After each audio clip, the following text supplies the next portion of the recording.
Thank you very much. I think it was a very enriching session with the President. A lot of people had one-on-one almost with the President, so thank you for making it very interactive. So let's get down to our formal panel discussion. Given the time constraints, we'll try and see how we can squeeze everyone in. I advise all the panelists to restrict their comments, opening remarks maybe for about 5 minutes or 7 minutes max. And what I'll do is I'll have some specific questions for some of the speakers, and the others I will allow them to make their own initial comments on the budget. I'll start with Treasury Secretary, Mr. Sirivardhana. Everybody assumes that in a declining economy, you can't raise revenue. We are having the worst economic growth, negative growth forecast for this year. Just give us an update as to how the revenue collection is, and also how confident are you in terms of achieving this huge figure next year? Thank you, Nistar. It's a very good question. Just before that, I would like to make a broader comment. You would have seen the President's vision for the future. But at the same time, as a Treasury Secretary, my duty is to basically ensure that system is run properly. For that, we need revenue. And at the same time, we have to have control on the expenditures. You would see that in the past, the budget has been discussed extensively. And one of the major areas that highlighted is the expenditure. Whether the proposals they are in and also the effort that is being made by the Ministry of Finance is sufficient as against the expected revenue collection. I would like to highlight few points here because I think I mentioned this earlier as well. Reducing the expenditure is not an easy task given the structure of the budget. Significant amount of resources are going to for the payment of salaries, interest payments, and pensions like that. So the ability to change this structure in a very small period of time is very difficult. So that needs some medium-term effort. That's why this budget has proposed a number of measures, as Honorable President also mentioned, to ensure that the size of the government is reduced over the years, and at the same time to improve the efficiency of the public sector and the expected restructuring of the institutions, and also some of the proposals to merge some of the institutions. If you see the budget, you would see that there are a number of institutions which are doing some operations which seems to be duplicated. So if you can basically get rid of those institutions and basically merge, and that would also ensure the efficiency of the government, and also the use of e-governance and related other things also would contribute to the efficiency improvement in the government sector. So that's the expenditure part. And from the revenue side, you remember the discussion and also the questions that were raised. In fact, we are a country which had about more than 20% of GDP revenue. I remember in some years it was around 24%. Of course, the decline was mainly due to the getting rid of export-related taxes in the past. But since then, for last maybe 15, 20 years, it has come down very drastically. It's a process that we saw in the past. So one of the key reasons that we have identified is at least if you see the research, you would see that the exemptions that have been granted, and at the same time the issues in the tax administration and also tax policy per se as well, but broadly in the exemptions and at the same time the issues in the tax administration. So the proposals that are presented in the 2023 budget are based on all these concerns, and the numbers are also the same. I think, Mr. what you're asking is the economy is contracting. At the same time, how we are going to increase this revenue and meet the expected targets. If you see the last 3 months' performance, we have seen a considerable increase, particularly through VAT and various other sources, because of the rate increases plus the inflation impact. So the nominal GDP has increased significantly as a result of the inflation, and we are seeing that impact is also being impacting the revenue collection as well. But most importantly, we have come up with two areas. One is the policy changes in the revenue, and also the administration improvement proposals. I don't want to talk about the policy changes because there has been enough discussion in the last month or so about the potential implications and various other areas. I want to highlight the tax administration side. We have been, discussing this in the past.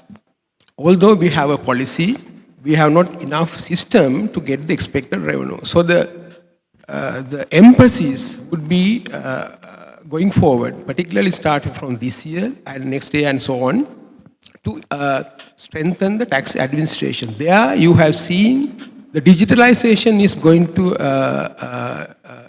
be a very important part in this administration efforts, particularly collecting information and getting all the other related institutions' information together and putting all those things and doing analysis and making a system where you have a good information system and a database. That's number one. And you may remember there was a proposal in the interim budget to ask everyone who is above 18 to make a tax registration. That would also be implemented, and of course, it would be based on the electronic and computer-based systems, so that everyone very easily would be able to register. That would basically inculcate a system in the country where everyone would be at least registered, and they would, when it comes to the declaration, they will declare that they don't, whatever the revenues and the due taxes, if they don't have to pay taxes, then they also can declare that as well. So we have to create a system and culture where people pay taxes. Right now, what is happening is that when you say taxes, some people are afraid, some people are avoiding. Compliance level is very low, and relatively low audit is there. So you have to address all these areas simultaneously. Otherwise, just increasing of the rates will not give that expected revenue. I agree with you, but the efforts will be much on the tax administration side, while also maintaining the linkages, as I mentioned. So with all these efforts, we are trying our best to collect the expected revenues. Of course, this is an estimation. I can't say that there won't be risks, but of course, with the risks, our endeavor and efforts would be to increase the government revenue, because this increase of revenue is also important, and it is the responsibility of the relevant institutions also to collect this revenue. Otherwise, we will not be able to maintain the system.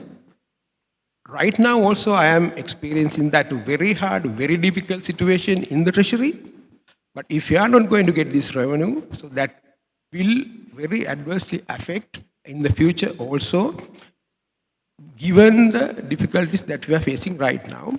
So that's why previously also I have emphasized we need to have a combination of revenue increases plus the expenditure reduction strategy, so that we would be able to maintain fiscal operations in a more manageable level.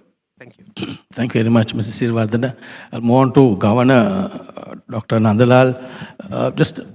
There is this connected question. One is, how do you see deficit financing being done in the budget? And also, this was on race, but I think it was there about how long should we live with this high interest rate regime, and what's your forecast? Yeah, thank you. I think first let me deal with the inflation and high interest rates. That's important for the central bank. Key objective to maintain stabilize inflation and the currency. So when you look at the monetary policy stance that we have taken, especially since this year from April onwards, and obviously we have seen the risk of inflation going without control, exceeding 100% of hyperinflation situation, we had to take strong actions to first take the inflation under control. In fact, one of the positive outcomes what we have seen as a result of tight monetary policy we have been implementing and letting the market interest rates and market risk going up to current level, obviously very high, then we have been able to take control of inflation going up further.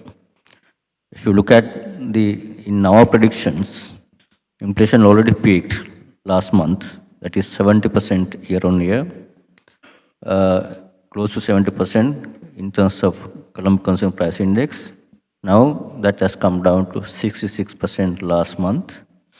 First time after almost, I think, 13, 14 months, turn around. And what our basically prediction is that this disinflation process will continue and trend will continue going forward. So when we see that, this is where we think the disinflation and inflation stabilizing and declining for a period of time, then we should be able to ease the interest rates also. We see some positive sign of even market interest rates gradually. I hope that going forward it will be stabilizing. So when you look at the monetary policy process, usually monetary policy transmission, once we start tightening monetary policy, full impact of monetary policy transmission will take at least 12 to 18 months. If you look at the sharp tightening we started April, full impact of those tightening we would expect to realize towards after 18 months, means towards end of next year. This is where we think in our predictions, inflation would be stabilized back to normal levels that we have seen in the past before the crisis, about 12 years, in about towards the end of next year. So it's a process. The inflation once gone up, we have prevented it's going up further. Now it's a disinflation process will continue and full impact we will see that. So with that, we believe that interest rates also will be coming down. But obviously we all understand the current interest rates are high for businesses.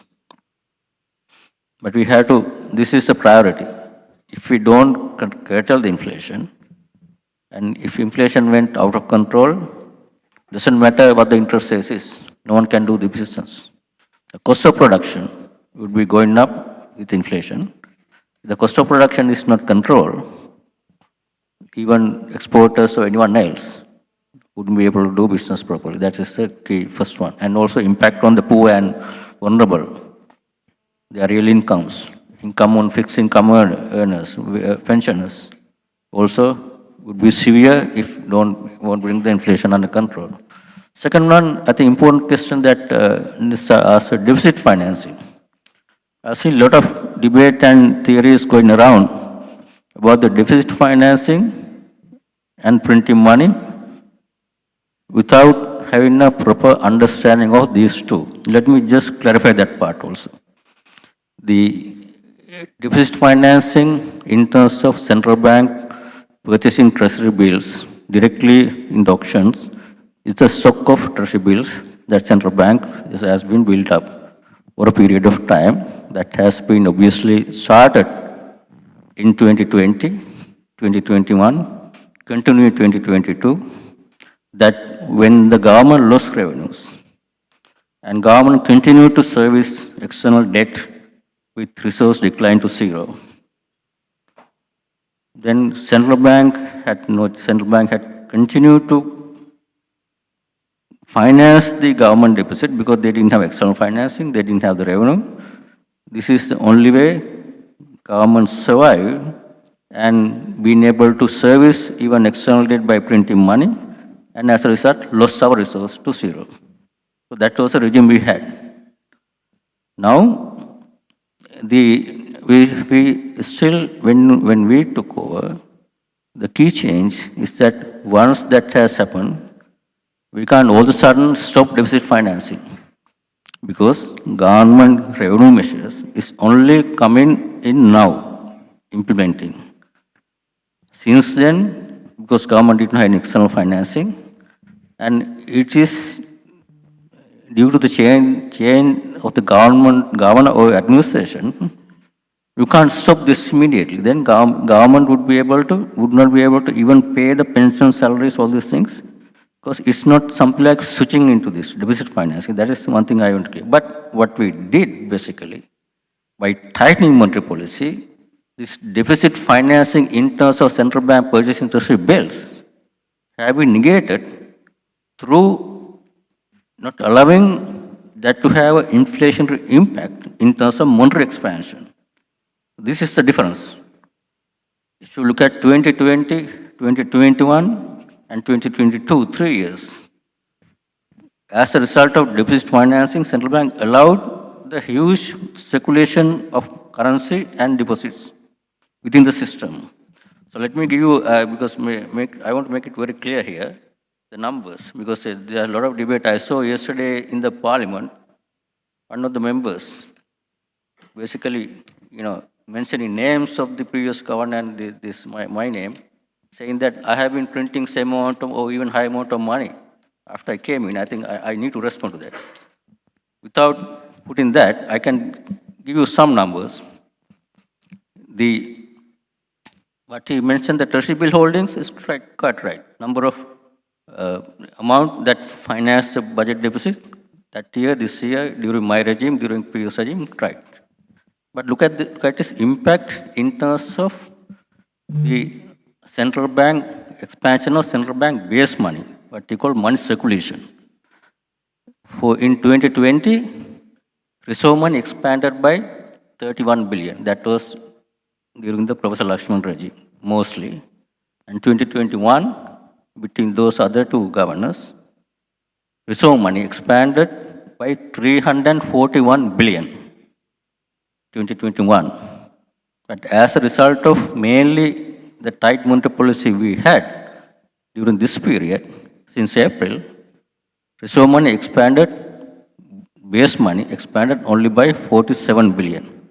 This is whole 2020 up to now. So you can see 31 billion, 341 billion, and 47 billion. And also, if you look at the periods, I think I must respond to this because my name was compared with the previous governor, saying that governor printed interest rate bill this amount, I had been printing more. These are the numbers. I want to put it right. Change in reserve money during the previous governor regime, expansion is 138 billion during their 6 months. Since I took office, that expansion had been reduced so far by 90 billion. So increase by 138 billion have been basically curtailed and reduced by 90 billion. That is why you see a difficulty that you can't get loans. And other indicator is the currency in circulation. When people have a lot more money in circulation, that go after goods and services, that will create more inflation. That's what we are experiencing now. So this is for, Minister Uday Gampil's wrong comparison between two periods and dates. I think it's a wrong comparison. You can't compare the regime by name of the governors. That's a bad way poor way of lack of understanding of the monetary policy. And in that context, I want to make this number. During the previous government period, currency in circulation, money in the circulation increased by 129 billion. So as a result of deficit financing, central bank allowed currency in circulation to expand by 130 billion. Since I took the office, with the tight monetary policy, we have been able to absorb 144 billion currency into the central bank. So compared to 130 billion expansion of money in circulation, has been reversed more than the expansion and even some from the previous regime. So So these are the two numbers. I think this is where I think when people making statements and demonstrating their poor knowledge in these things, I think I saw somewhere saying that I should be rehabilitated by sent to Kandakadu. But I would say, I don't suggest that the Minister Gammapilla should be sent to Kandakadu. A simple thing he has to do. Ask any A-level students about the money printing and deficit financing. Any A-level student doing economics will tell you what is the monetary base, what is actual money printing, and what is the deficit financing in terms of treasury bill holdings. So once he learned that, I hope he will respond to this, and then he can demonstrate his knowledge at least better, that he won't need to go to Kandakad. I think he can learn these basic things before these people talk about these things. This is one comment on the deficit financing. I want to make it very clear because these are basically creating misperceptions, making people misunderstand things, and misleading the public's markets about what is money printing. We will obviously make it very clear.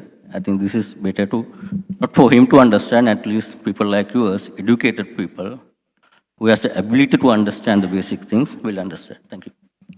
Thank you very much, Dr. Veerasinghe. I hope Gammampilla won't raise a privilege issue in Parliament because you have responded to something what he said. Anyway. I responded to what is in the media. Yeah, okay. Okay. I move on to our ADB country director, Dr. Chen. From an ADB perspective, how do you see the budget and what are the key challenges in realizing the goals or the programs announced? Dr. Chen. Thank you, Nishta. Yeah, I was wondering whether you will call Faris first or me first, because we are sister agencies. Whoever talk first, the second one probably will be difficult, because by nature we have a lot of shared opinions. But let me try to give ADB's perspective. I would like to begin by thanking Daily FT and the University of Colombo MBA Alumni Association for organizing such a timely event and for inviting me. Before talking about the challenges, I think it's important to commend the concerted effort made by the government under the President Wickremesinghe's leadership to contain the economic crisis.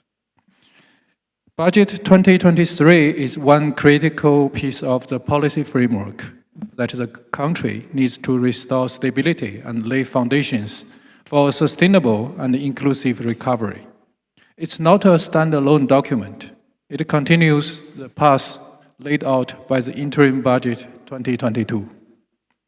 In this strategic document, Mr. President envisaged a social market economy featuring openness, sustainability, and modernization. We noted the various policy actions being taken over in the past several months, including those in the interim budget 2022 and the budget 2023. There are steps towards arresting a rapidly deteriorating situation, stabilizing the economy, and laying the foundations to transform the economy and return to growth.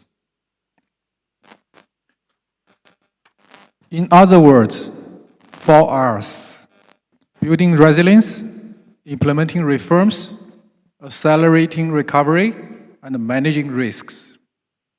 Without limiting myself to the budget 2023, I would like to highlight several areas where we see as key measures in this direction.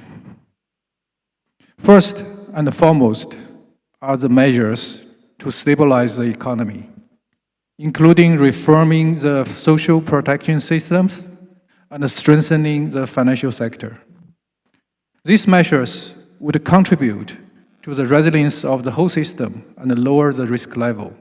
The poor and the vulnerable groups must be taken care of. A resilient financial sector will help shield the economy and the society from further shocks. We also noted measures towards restoring the fiscal and debt sustainability, including domestic revenue mobilization and public financial management. Sustainable macroeconomic framework and an early recovery will depend on the progress in this area. Then, reforming the SOEs through an overall framework for SOE reforms, restructuring and cost-reflective pricing, especially in the energy sector. These are all critical actions with both near and long-term impacts to the economy.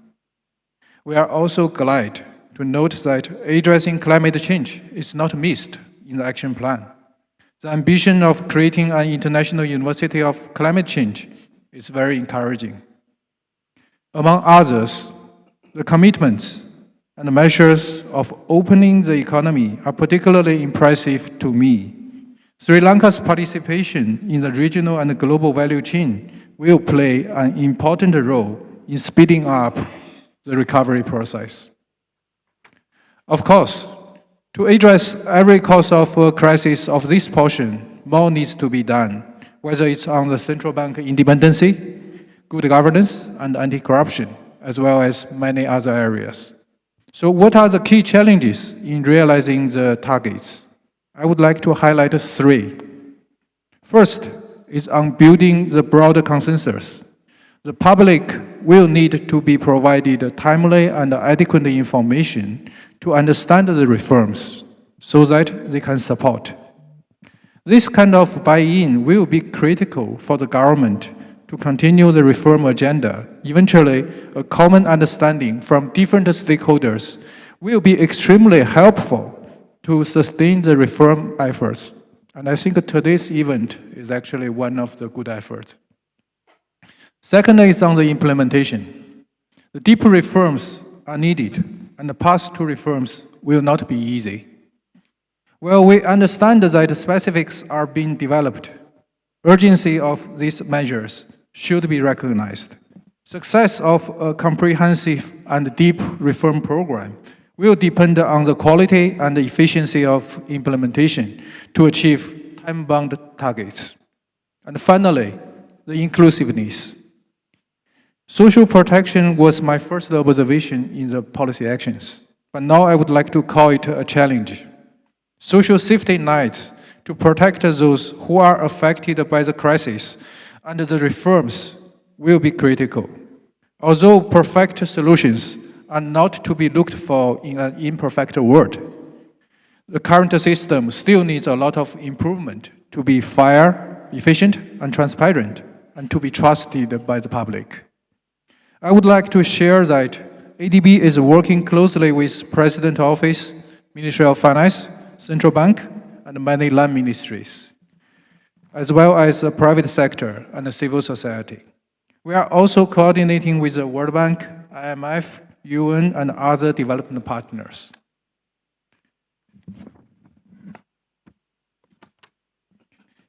So, colleagues, painful as it is, the economic crisis brings a window of opportunity for rebuilding the economy through comprehensive and deep reforms. We acknowledge that such reforms require technical support.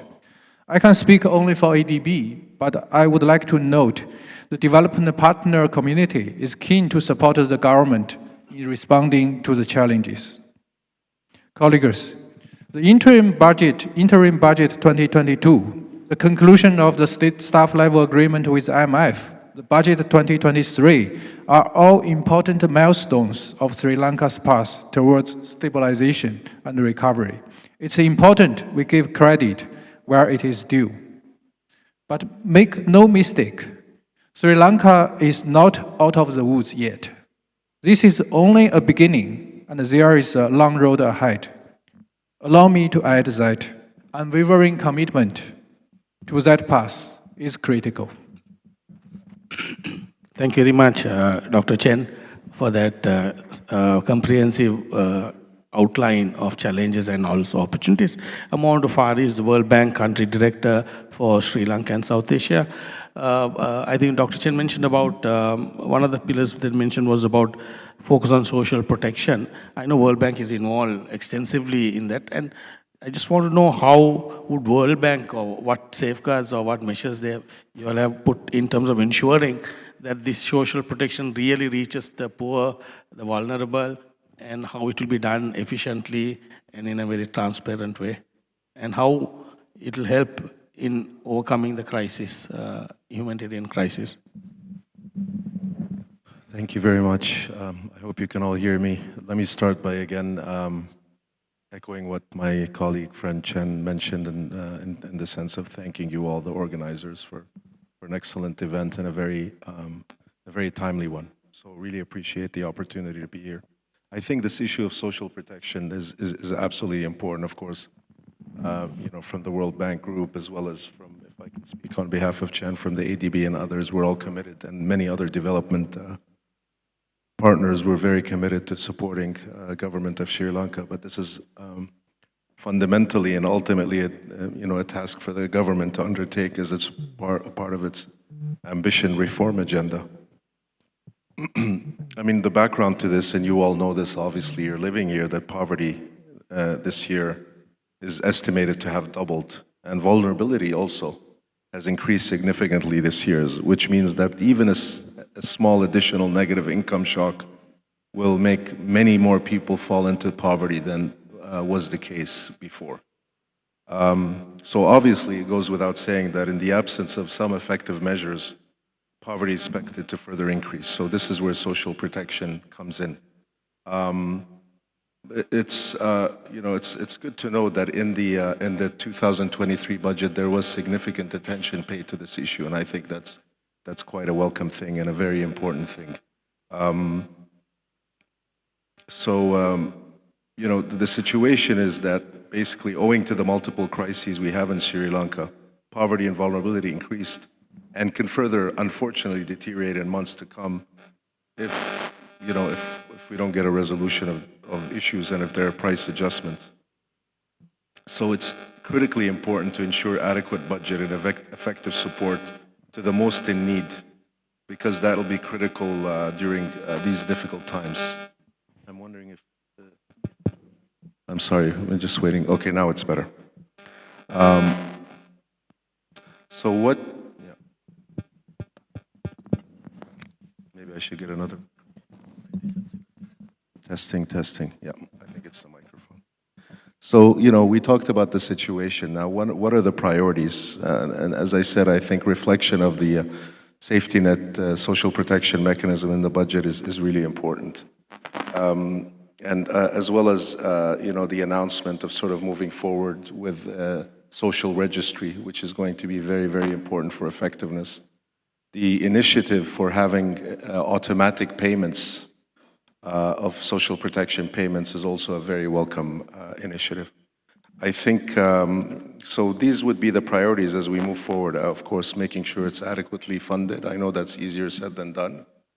But continuing to support with the establishment of the social registry and the application of the new eligibility criteria that was discussed in the budget is going to be absolutely important, because the idea is you want to make this efficient, right? It's going to cost money, significant amount of money, if I'm not mistaken, but the ST can correct me. The 2023 budget, I think, foresaw about 0.6% of GDP that's going to social protection. So we need to make sure that the money is used effectively, it's well targeted, and it goes to the people that deserve it. And I think that's going to be a very important thing. And also important is continuing to strengthen and investing in, a grievance mechanism that would ensure that there's timely response and adaptation of interventions. I think those are the really, really key critical areas as we move forward. So with that, I would just say, evidence from across the world shows that having effective social protection systems and institutions in place is critical, not only in normal times, but absolutely critical now, and that's why we call them adaptive social protection systems that can adapt depending on the situation. Government is making good progress in developing a well-functioned and robust social registry in the past months. I think so far there's about 3.4 million families registered in the registry, so that's good. So I think continuing that journey is going to be absolutely essential, not only for the crisis right now, but even for the future recovery. Thank you. Thank you very much first. Thank you. I'll move on to Dushni, Executive Director of Institute of Policy Studies. I know we heard a lot about reforms in the budget, but are you happy with the kind of the range of reforms that are announced? And also in terms of where lies the challenges in terms of implementation? Yes, thank you, Nisa. I think when you look at the future direction for Sri Lanka, I mean, the stabilization is going to be the preoccupation for the next 12 to 18 months. But reforms have to kick in because this is not a downturn and a recovery and continuing business as usual. When a country goes into a recession following a debt default, coming out of that there are so many uncertainties related to your recovery path, given the complexities of the debt restructuring negotiations, the time taken to regain investor creditor confidence and return to markets, etc. So output growth, even a contraction next year, and the recovery will be slow. So reforms are essential to support the stabilization efforts at some point, and what the president outlined in terms of Sri Lanka having to look out. If we are to achieve 7 to 8% growth, I think we've talked about this for a good many years. With a consumer base of 20 million, we have to look outwards to sell our products to foreigners, our exports of goods and services, if we are to reach 7 to 8% growth.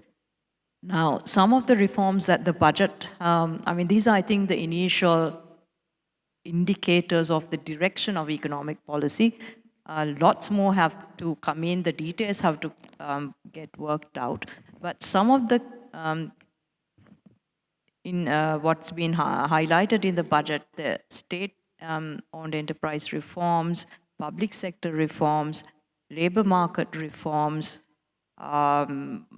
these are politically difficult reforms to get through. And I think in some sense, overburdening a reform package may also be counterproductive unless you have a very assured majority in parliament and you push them through. The kinds of reforms we saw in 1977, economic shock, you have a comfortable majority, you can push through. Now, for Sri Lanka, let's also not, we should remember that 2024, in the preoccupation is also going to shift to elections. It's a critical electoral year for us. So I think we have to pick and choose very carefully some of the reforms that are doable within the next 18 to 24 months, build consensus and support amongst political parties, trade unions, public sector to get those off the ground.